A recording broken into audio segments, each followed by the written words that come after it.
everybody, and welcome back to Virgil's studio. I'm back here live as opposed to dead. That'd be kind of creepy, but then I would be decomposing. Anyways, welcome to the studio.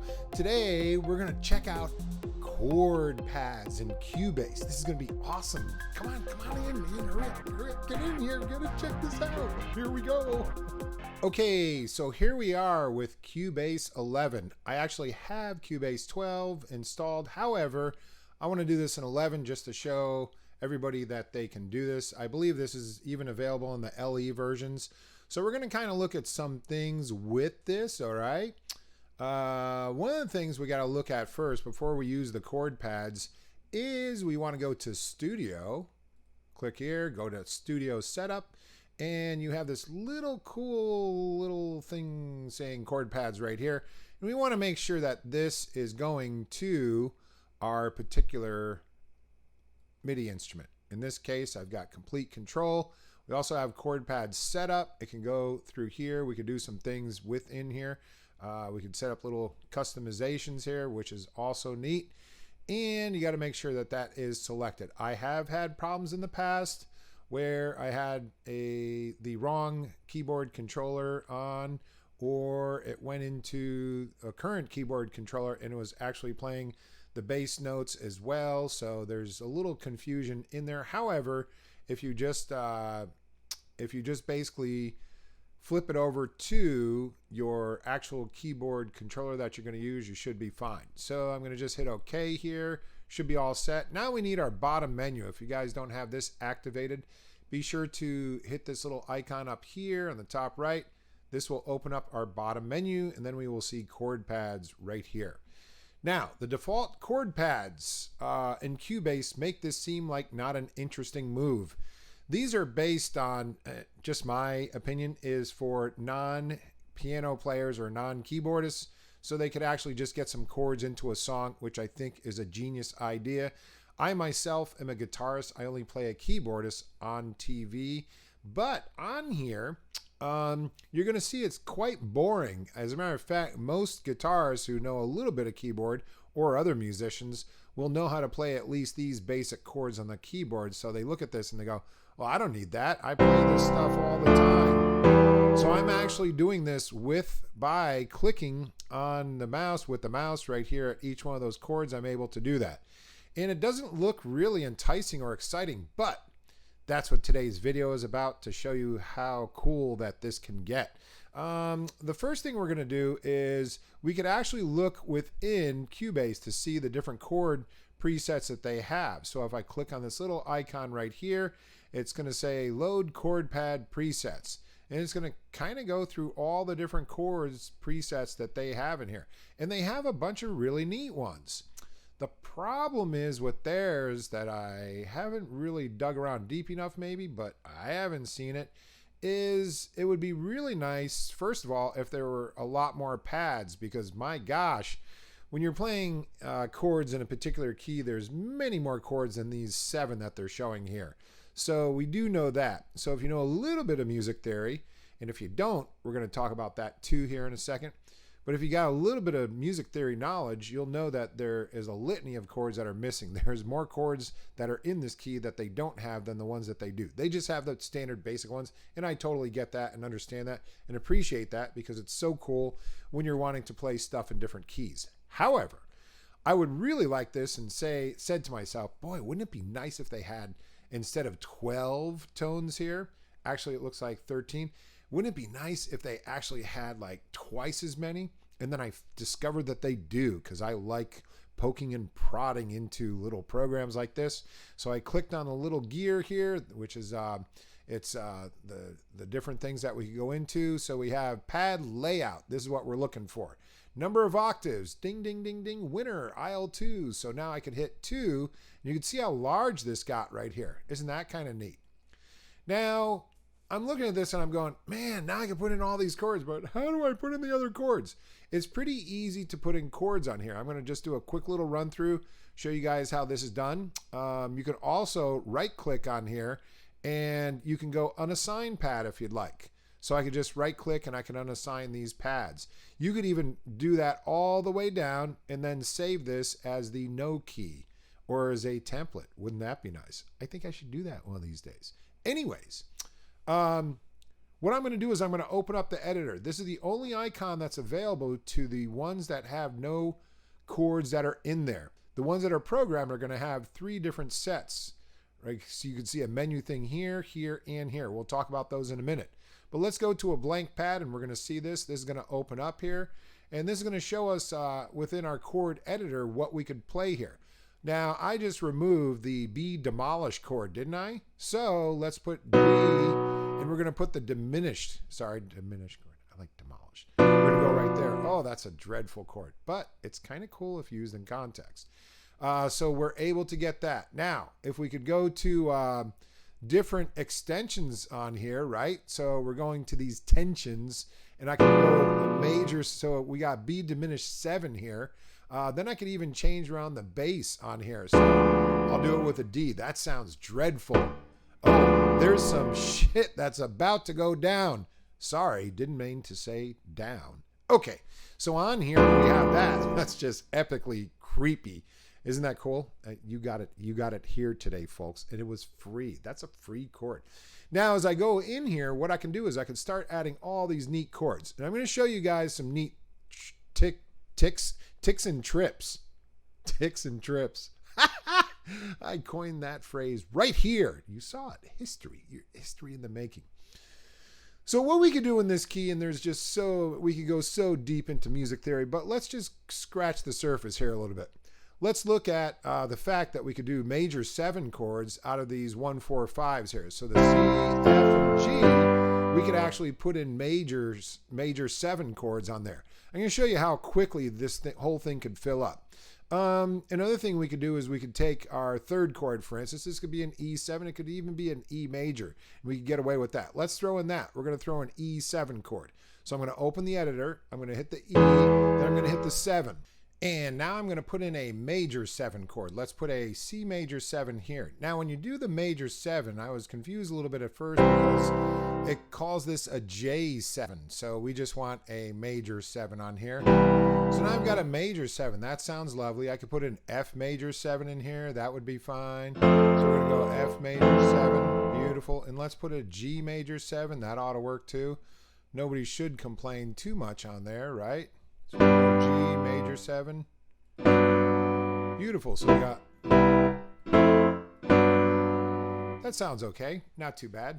The next thing what we're going to do is we're going to go ahead and add an E major right here. Why not? So we'll throw an E major. So when we have these, that's going to sound kind of neat. And let's throw in an F minor, because we can go from the 4 chord. That could be, we could turn that from a 4 major to a 4 minor. That would totally work as well. So let's put that right here. So we're going to go F and then minor. So as you go through these chords, you'll hear it like an A minor, G, F. That was beautiful. Okay. So you guys are getting the idea of being able to propagate some chords in here, start filling this up, because this ends up being super, super fun when you're writing your own songs, especially when you just get to hit one key on the keyboard. So as I go through here with my key, I can do stuff like that. And I could just go, wow, that's really neat. Now, if I start going through stuff like this, again, in Cubase, we have our retrospective recording, which is super cool. So those chords I just hit right now, I just went, what I just hit right now? Well, if I go to retrospective recording and I go insert as linear recording, this actually has been recording everything I have done thus far. So like right there, that tiny little spot right there, I'm going to cut this right here. Then I'm going to get this and I'm going to delete that. And then we're going to move this back over here. Let me show you some things here. This is kind of neat. So I just hit those notes there. Let's go ahead and play this.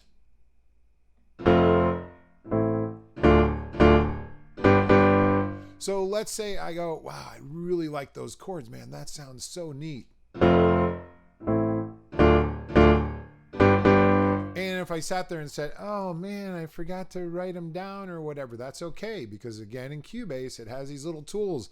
I haven't seen a whole lot of this happening yet on YouTube, but I want to start going into how things tie in with each other. Does that make sense? So we're looking at how does this work together? Well, if I click on project, I could actually go to chord track and hit create chord symbols. So now when I go into here, I could just hit OK, and then boom, this has all the chord symbols for me. As a matter of fact, a lot of people don't know this, but if you have your piano or whatever instrument selected, and you could actually just click on this thing where it says C major, lovely, it'll play that scale for you, okay? Now, we can see the chords that are being played here, and I can actually click on those chords, and they go, wow, that's kind of nice. And I can just click on those as opposed to having to go in here and hit play, whatever. So that's kind of nice too. And now that I know what these chords are, that's kind of neat. So as I'm working on the song, I can say, oh man, this sounds really cool. I want to get this A minor over here, D minor, blah, blah, blah. And you can do all that. Now, let's go on to the next part. On the chord pads, what I like to have is I have this whole thing of organization. Now, you have a chance that you could go ahead and you can put this, you could actually place this into your own computer if you get chord pads from somebody else. Like I'm going to mention and reiterate at the end of this video that for anybody who's subscribed as a Patreon subscriber, I'm going to give them the 24 sets of chord pads. And what are the 24 sets of chord pads? Well, let me show you. So we're going to go over here to this little icon once again, and we're going to go to chord pads presets. We're going to go load chords presets right here, chord pad presets. And you can see there's a nice little stack that Cubase actually comes with here. However, my stack that I made looks like this, where I put a tilde in front of each one of them. So you'll see just like a huge stack here. Not a huge stack, but 24. That is huge. That's a lot of work to do too. Trust me, it takes a little while to make all these, so I'll just have them for you guys and gals. So we're going to double click this or just click C minor extended, and you'll see that it fills up most of the chords here. Sometimes you're going to see ones that are going to fill up all the way or mostly to it. For some reason on my computer, it's not able to play this last key. I don't know if it's different on yours. You could check with that if you'd like. Now, the next struggle, and this struggle is real, kids, was where in the heck do they keep these right here? I want to know where these are hiding on my computer, and I actually found them. I had to stop the filming of this video to go and find them. And here's where they're at. Of course, it's going to be different on your computer, and I apologize for anybody who's on a Mac. Nothing against you. However, I don't know where it's located on there. You could dig around. If anybody finds that, please post it in the video here.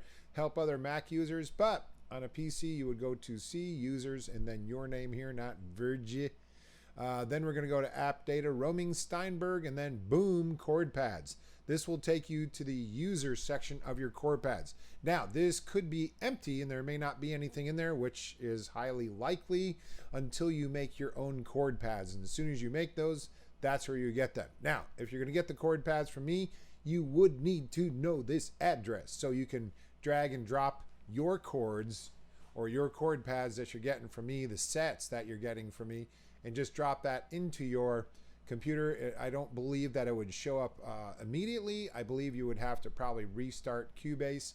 It's just a theory. Actually, maybe not. Give it a try. Nothing's going to blow up, I don't think. So on the chord pads, I was going to show you this before. We have these little icons that show up all over here. And over here on this blank one, we'll just see this one because this is going to show us our chord editor. It's going to let us place these various root notes and then blah blah blah. You go down here with your chord types, your extensions, and whatnot.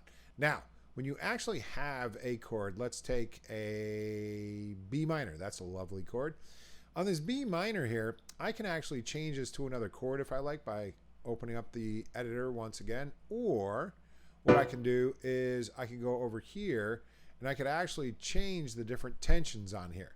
This is actually going to change our chord on us. So you're going to see that it's going from B minor to a B minor 9, which is lovely. B minor 6. I love all these. There's the 6 with the add 9. B minor 7, so on and so on.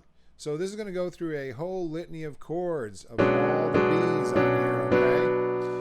leave this at B minor right now. Now, the next thing we have is our voicings, and our voicings are going to be happening on the right here. It even says voicing. Imagine that. These guys, when they programmed it, amazing. So we have these voicings. Now, it's kind of neat because we could go through different voicings of this B minor. One thing that I'm not crazy about is it usually is changing the voicings of all of the chords here. So now all of a sudden, this is going to be high too sometimes. So if I go here, now that's making that one high. Do you see that? Which is kind of cool, I guess, if you think about it, because it's making it relative to everything else. Now I'm bringing it all the way to as low as voicing, and you can see where it's at right here on the keyboard. Now with this, what I can do is I can actually say, hey, you know what, I want to do a song and I want it to start in B minor, okay? That's going to be my first chord. So let's just plop one up there, all right? We got B minor right there.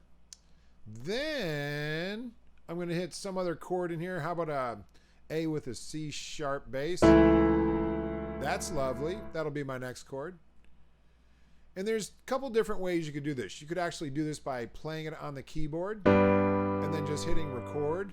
So in that case, if I were right here, I could just run through there and just hit record. So I'd be just going like this.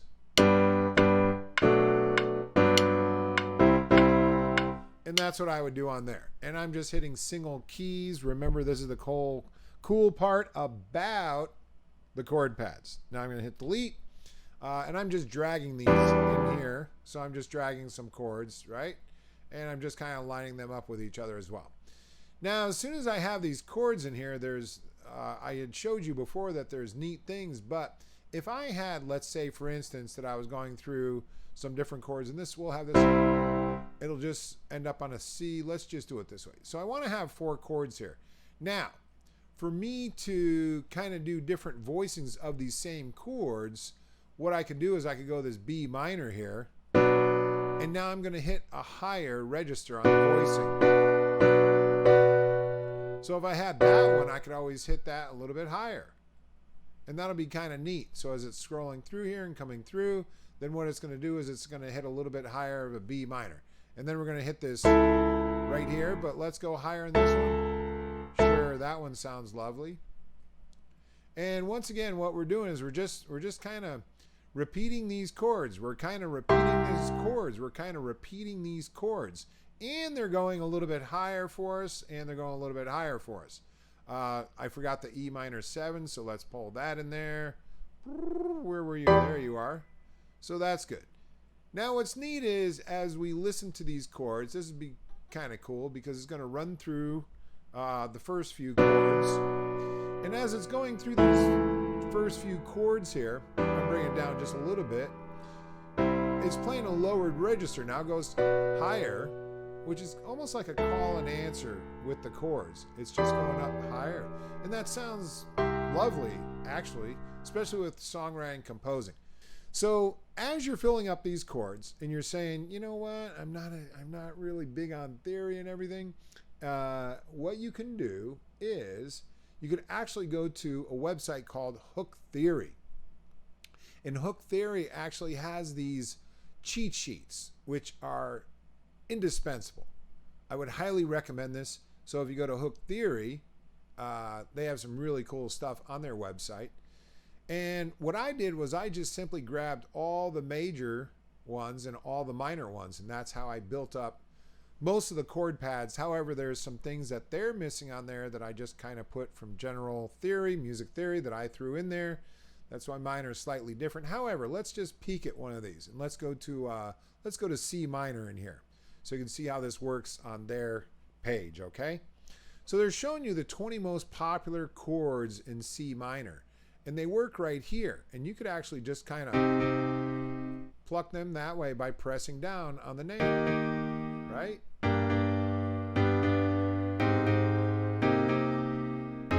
These are all lovely. Nice chords, right? Now, here's a little thing you got to look out for. Be careful, don't miss this. This is a scroll bar right here. So if you scroll to the right, you're going to see all the other chords.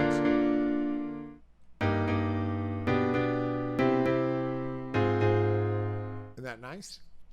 Now you can use some things from hook theory to help you build up your chord pads, and I hope everybody has fun with these. There's so many more things that you can do with these, but these are fantastic if you're trying to put some songs together and you want to hear some chords. You just want to hear some chords being played.